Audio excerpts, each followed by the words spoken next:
തൊപ്പിക്കച്ചവടക്കാരനും കുരങ്ങൻകുട്ടന്മാരും. ഒരു ദിവസം ഒരു തൊപ്പിക്കച്ചവടക്കാരൻ ഒരു നാട്ടിൽ തൊപ്പി വിറ്റ് നടക്കുകയായിരുന്നു. നടന്ന് നടന്ന് നടന്ന് അദ്ദേഹം വളരെ ക്ഷീണിച്ചു. അദ്ദേഹം ചിന്തിച്ചു, എവിടെയെങ്കിലും വിശ്രമിച്ച് പോകാം.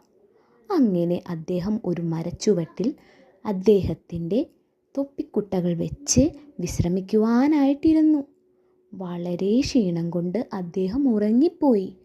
ആ മരത്തിന് മുകളിലായിരുന്നെങ്കിൽ ഒരുപാട് കുരങ്ങൻകുട്ടന്മാരും ഉണ്ടായിരുന്നു. അവർ കളിച്ചും രസിച്ചും ആടിയും പാടിയും ഇരുന്ന മരമായിരുന്നു അത്. അവർ മുകളിൽ ഇരുന്ന് താഴെ നോക്കിയപ്പോൾ ഒരു തൊപ്പിക്കച്ചവടക്കാരൻ ഇരുന്നുറങ്ങുന്നതാണ് കണ്ടത്. കുട്ടയിലാണെങ്കിൽ നിറയെ തൊപ്പികളും. അവർ വേഗം തന്നെ താഴോട്ടിറങ്ങി. ആ